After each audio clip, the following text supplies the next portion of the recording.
کا پہننا بھی حرام، جس کا بنانا بھی گناہ، جس کا بیچنا بھی گناہ. اتنے گناہ کروا دیے اس نے. ابھی انگوٹھی جو مرد پہنے گا وہ تو جہنم کا اندر ہے. وہ شیطان نے خوشی کے موقع پر کیا کرتب دکھایا اس نے. خوشی ہے، خوشی ہے، نشانی ہے، نشانی ہے. بس یہ ذہن میں بٹھا کے بس سونے کی انگوٹھی پہنوا دی. کہاں سے گناہ پڑ رہا ہے؟ بنانے والے جس نے آرڈر دیا وہ بھی گنہگار ہوا، جس جیولر کو اس نے آرڈر دیا وہ بھی گنہگار ہوا، پھر اس نے جو بنایا بنانے کے بعد دیا تو وہ گنہگار ہوا، اور پھر جس نے بنوائی وہ آگے چلا لے کر کے اس نے گناہ ہوا، پھر آگے جس نے دولہا کے ہونے والے دولہا کے منگیتر کی انگلی میں پہنایا وہ گنہگار ہوا، اور جس کی منگنی ہوئی وہ بھی گنہگار.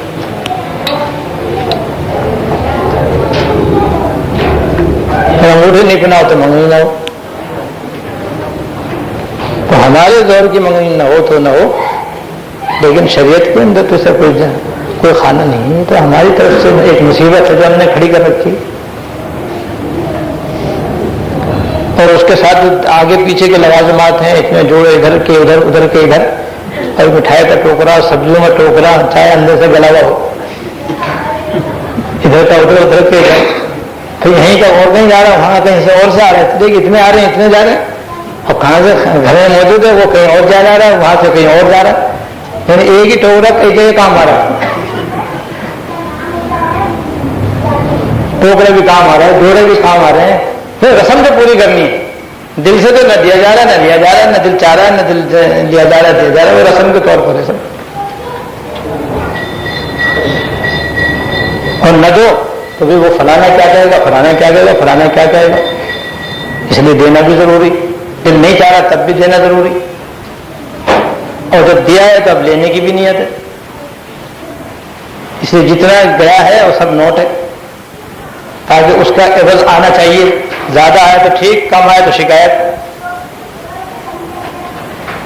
اور پھر اتنے آدمی ادھر سے آئیں گے، اتنے آدمی ادھر سے آئیں گے، اتنے آدمی کو کھانا پکے گا، اور پھر جناب اس کھانے کے اندر بھی کئی قسم کے کھانے ہوں گے. پھر عورتوں مردوں کا مخلوط اجتماع ہوگا، تصویر کشی ہوگی، مووی بنے گی، گانے چلیں گے، ناچ گانا ہوگا، ڈھولا سارنگی ہوگی، اور رات بھر تک یہ فنکشن ہوگا. نمازیں قضا ہوں گی، فجر کی نماز بھی قضا ہوگی، عشاء کی نماز بھی فوت ہوگی. دیکھیے ایک نے 20 میں بڑے بڑے گناہ ہو گئے تو قیامت ہی آ گئی. آخرت کے حساب سے دیکھیں، شریعت کے لحاظ سے دیکھیں تو یہ قیامت ہی ہے. ورنہ شریعت کی طرف سے دیکھو تو بس ہاں اور نہ کرنے کا نام ہے، دونوں طرف سے ہاں کرنے کا نام ہے. اس کے بعد اب شادی جب ہوگی تو اللہ بچائے، اس میں اس سے بھی زیادہ ہنگامہ ہوگا، اس میں اس سے بھی زیادہ خرافات ہوں گی، اس سے بھی زیادہ خلاف شرع ناجائز کام ہوں گے. اس لیے تھانوی رحمۃ اللہ نے قیامت کبریٰ ارشاد فرمایا، ہم بالکل صحیح فرمایا کہ شادی ہماری قیامت کبریٰ. کتنے عرصے سے اس کے لیے تیاریاں کریں گے، اور کیا کیا اس کے لوازمات ہیں، کیا کیا اس کے انتظامات ہیں، کس کس طریقے سے کیا کیا اس کے اندر ہوتا ہے، سب ہمارے سامنے. جبکہ شریعت کے اندر تو شادی پر اس کا نام ہے کہ جیسے وعدہ کیا نا اس وعدے کے مطابق مقررہ وقت پر بس دلہا آ جائے اور دلہا والے آ جائیں، چند آدمی آ جائیں دونوں طرف کے، اور دونوں یا لڑکے والے یا لڑکی والے اپنے خاص خاص قریبی عزیزوں کو، دوست احباب کو مدعو کر لیں. جو 10-15 بھی کافی، 15-20 بھی بہت ہے. مسجد میں جمع ہو اور وہاں پر خطیب صاحب خطبہ پڑھ کے ان کا نکاح کر دیں.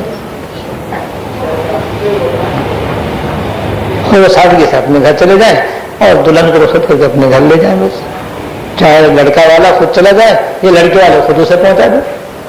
یہ کوئی ضروری نہیں کہ لڑکا ہی لینے کے لیے جائے اپنی دلہن کو، لڑکے والے بھی خود پہنچا سکتے ہیں.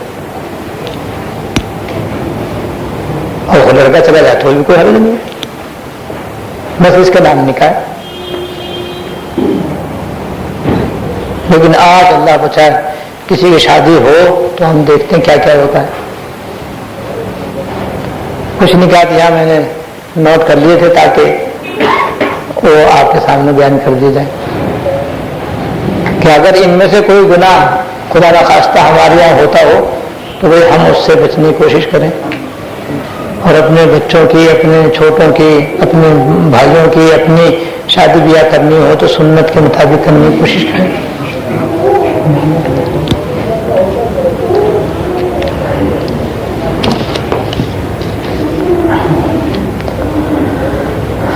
منگنی کا تو میں نے ذکر کر دیا، ایک اس میں عنوان میں نے منگنی کا بھی لکھا تھا، وہ تو الحمدللہ بیان ہو گیا. ایک عنوان اس میں یہ ہے کہ شادی سے پہلے کیا لڑکا لڑکی کو دیکھ سکتا ہے یا نہیں. تو دیکھیے اس کے اندر تفصیل یہ ہے کہ لڑکی والوں کے بغیر اہتمام کے، توجہ سنیے، لڑکی والوں کے بغیر کسی اہتمام کے اگر کہیں کسی موقع پر لڑکے کو ایک نظر لڑکی کو دیکھنے کا موقع مل جائے تو دیکھ لے، شرعاً ایسی گنجائش ہے، سنت سے اس کا ثبوت ہے. اور اگر لڑکے کو ایسا کوئی موقع نہ ملے تو وہ اپنے گھر کی عورتوں کے ذریعے اپنی منگیتر کی کیفیت معلوم کر لے اور اس پر اطمینان کر کے ہاں کر دے. اور لڑکی کے والدین اور اس کے اولیاء لڑکے کو دیکھ کر کے اس کی صورتحال لڑکی کو بتا دیں اور پھر وہ منظوری دے دے. یہاں تک ہے شریعت کے اندر. اب ہمارے یہاں اس سے ہٹ کر صورتحال کہ جہاں کوئی رشتہ لے کر آتا ہے تو اللہ بچائے لڑکی والوں کے لیے ایک آفت ہے، خصوصاً اس لڑکی کے لیے. وہ اس کو آراستہ پہ راستہ کر کے نہلا دھلا کے اور آراستہ پہ راستہ کر کے سجا کے اس کو پیش کرتے ہیں اور وہ ناپسند کر لیتے ہیں. کہتے ہیں ہمیں تو رشتہ پسند نہیں ہے. اگر 10 رشتے آ گئے 1 سال کے اندر تو 10 مرتبہ یہ قیامت آئے گی لڑکی کے اوپر. وہ شو پیس ہے، شو پیس ہے، وہ تو دکھانے کا ایک ایٹم ہے. گاہک آتے ہیں انہیں دکھاتے ہیں، کوئی پسند کرتا ہے، اکثر ناپسند ہی کرتے ہیں، دیکھ بھال کے چلے گئے. جس میں اللہ بتائے براہ راست خود لڑکا بھی دیکھنے والوں کے اندر ہوتا ہے. وہ خود دیکھتا ہے اس طرح سے اور پھر کہتا ہے مجھے تو پسند نہیں ہے. دیکھو شریعت سے ہٹ کر ہم نے کتنا ظلم کیا اپنی بیٹی کے اوپر، اپنی بہن کے اوپر. اس طرح دکھانے کا تو کہیں قرآن حدیث میں ذکر نہیں ہے، نہ کوئی حکم. یہ ہم نے اپنی طرف سے طریقہ بنایا ہے، کیونکہ ہمارا بنایا ہوا طریقہ اس لیے اس میں ذلت بھی ہے، بے عزتی بھی ہے، بے حرمتی بھی ہے، تکلیف بھی ہے، اذیت بھی ہے، احساس کمتری بھی ہے. وہ کتنا اچھا طریقہ تھا جو میں نے بتایا کہ کوئی اہتمام نہیں کرے گا لڑکے والا دکھانے کا. جب احترام نہیں کرے گا تو ظاہر ہے کہ جہاں شرعی پردہ ہوگا تو وہاں تو لڑکا آسانی سے دیکھ نہیں سکے گا. کہیں اتفاق سے کوئی موقع مل جائے یا یہ کہ پہلے سے خاندانی روابط ہیں، بچپن سے ایک دوسرے کو دیکھتے ہیں تو وہ دیکھا ہوا اس کے لیے کام دے جائے گا. تو اس میں لڑکے والے کو کوئی تکلیف نہیں، لڑکے کو کوئی تکلیف نہیں. جو مقصد ہے لڑکے کا کہ وہ ایک نظر دیکھ لیں تاکہ شادی کے بعد ایسا نہ ہو کہ خدا نہ خواستہ دل نہ ملے تو جدائی کی نوبت آئے، اس لیے ایک نظر دیکھنے کی اجازت دے دی. تو اس میں تو سہولت ہی سہولت ہے، آسانی ہے آسانی ہے. تو جو شریعت کی طرف سے جتنا ہے بس اتنا کرنا چاہیے. ضروری ہے بھی نہیں کہ ضرور ہی لڑکا دیکھے اور ضرور ہی لڑکی دیکھے، یہ بھی کوئی ضروری نہیں. موقع مل جائے تو بہتر ہے دیکھ لینا. اور یہ بھی اس میں داخل ہے کہ خود نہ دیکھ سکے تو اپنے اولیاء کے ذریعے کیفیت معلوم کر لے. اس میں دونوں کے لیے عافیت ہے، دونوں کے لیے راحت ہے. میں ایک نقطہ یہ لکھا ہے کہ آج کل چونکہ رشتوں کا قحط ہے تو رشتہ لگانے والے بھی درمیان میں ملتے ہیں. ہر جگہ اب یہ رشتے لگانے والے بھی ہوتے ہیں، یہ بھی انہوں نے پیشہ بنا رکھا ہے. انہیں کام ہی یہ ہے کہ رشتے ڈھونڈتے رہتے ہیں، چونکہ اخبارات میں بھی آپ پڑھتے رہتے ہوں گے، اس میں بھی اشتہار آتے رہتے ہیں، رشتہ بڑا لڑکا اور رشتہ بڑا لڑکی. تو جو لوگ یہ کام کرتے ہیں ظاہر ہے اچھا خاصا ان کا خرچ ہوتا ہے، محنت ہوتی ہے، تو وہ ان سے طے کر کے اجرت کے طور پر ان کو پیسے دے سکتے ہیں کہ اگر تم نے ہمیں ہمارے حسب منشا کوئی مناسب رشتہ کرا دیا تو رشتہ کرانے کے بعد، شادی بیاہ ہو جانے کے بعد ہم آپ کو اتنے پیسے دیں گے. تو یہ اجرت دی جا سکتی ہے، اس لیے کہ جو یہ کام کراتا ہے اسے بھاگ دوڑ بھی کرنی پڑتی ہے، ڈھونڈنا ہی پڑتا ہے، جانا آنا پڑتا ہے، لوگوں سے میل جول رکھنا پڑتا ہے، تعلقات رکھنے پڑتے ہیں، اس کے لیے سبھی کچھ کرنا پڑتا ہے.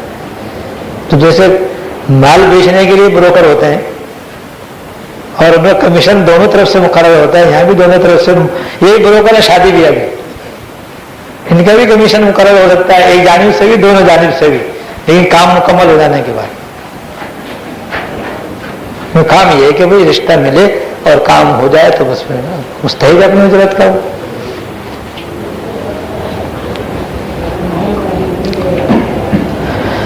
ایک عنوان ہے شادی میں جہیز دینے کا.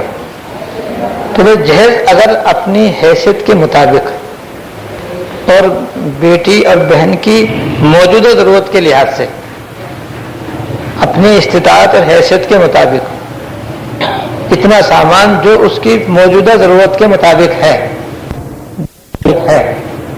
دینے میں کوئی حرج نہیں، جائز ہے اور سنت سے ثابت بھی.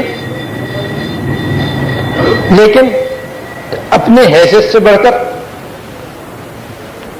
حیثیت اتنی دینے کی نہیں ہے اس سے زیادہ دینا، اور حیثیت سے زیادہ دینے کے لیے پھر اللہ بچائے نہ جانے کتنے آدمیوں غلط اور ناجائز کام کرنے پڑتے ہیں. بعض جگہ سودی قرضہ لینا پڑتا ہے، لوگوں سے قرض لینا پڑتا ہے، اپنی زمین مکان دکان جائیداد بیچنی پڑتی ہے، اور پھر کہیں جا کر کے آدمی یہ انتظام کرتا ہے، جس کے پاس نہیں ہوتا تو وہ زکوٰۃ مانگتا ہے. اس لیے آج ہمارے معاشرے کے اندر زکوٰۃ کا ایک بہت بڑا مسئلہ شادی بیاہ بن گیا ہے.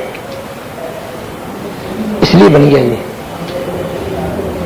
کہ بیٹی کو چونکہ جہیز دینا ضروری سمجھ لیا گیا ہے کہ حیثیت ہو یا نہ ہو دینا ضروری، نہیں دیں گے تو ناک کٹ جائے گی، برادری میں بدنامی ہوگی، رسوائی ہوگی. اس لیے دینا ہے، جب دینا ہے تو چاہے ہو یا نہ ہو ہمیں نہ کہیں سے کرنا ہے. بھیک مانگنی پڑے تو بھیک مانگی جائے گی، زکوٰۃ مانگنی پڑے تو زکوٰۃ دی جائے گی، جو کچھ بھی ملے بس لے کر کے کسی طریقے سے یہ گڑا بھرنا ہے اللہ کا. تو یہاں سب سے پہلے یہ بات ہے کہ اپنے حیثیت سے بڑھ کر دینا ہی نہیں ہے،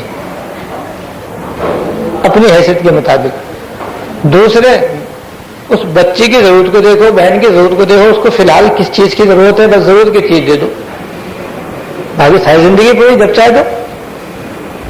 لیکن ضرورت سے زیادہ اسی میں تو بس دینے کی کیا ضرورت ہے، یہ بھی حیثیت تجاوز ہے. جو حیثیت تجاوز ہے تو بس وہ قابل اجتناب ہے. جب اس معیار پر دیں گے تو جو دیں گے حیثیت کے مطابق ہونے کی بنا پر اپنی بچی کی ضرورت کے مطابق دینے کی وجہ سے راحت بھی ہوگی، خوشی بھی ہوگی، سکون بھی ہوگا، عافیت بھی ہوگی، بوجھ بھی نہیں ہوگا. اور اس سے ہٹ کر دینے میں مصیبت ہی مصیبت، بے برکتی الگ. اور اس کے بے برکتی کا یہ حال ہوتا ہے کہ استعمال کرنے کی بہت کم کسی کو توفیق ہوتی ہے.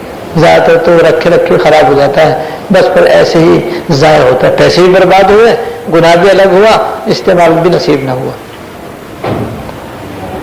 اس میں ایک بہت بڑی اللہ بچائے برائی جہیز کے اندر یہ ہے آج کل کے زمانے میں کہ چونکہ اللہ کے واسطے دینا نہیں ہوتا، لہذا نمائش ہوتی ہے اس کی. باقاعدہ سارا جہیز ایک کمرے میں سجایا جاتا ہے اور تمام عورتوں کو دکھایا جاتا ہے، بلکہ بعض دفعہ مردوں تک کو بھی دکھایا جاتا ہے. وہ سب آتے ہیں اور اس دکان کے اندر دیکھنے کے لیے جاتے ہیں کہ جہیز کیسا لگا ہوا ہے، کیا کیا ہے جہیز کے اندر. ایک چیز کو دیکھا جاتا ہے اور اس کے اوپر تبصرہ کیا جاتا ہے. تو جب اس تمام عورتوں نے دیکھ لیا، مردوں نے دیکھ لیا، تو اس پر تو نظریں لوگوں کی لگ چکی ہیں. وہ کیا استعمال میں آئے گا اور کیا جناب والا وہ کسی کے لیے راحت اور سکون کا سامان بنے گا.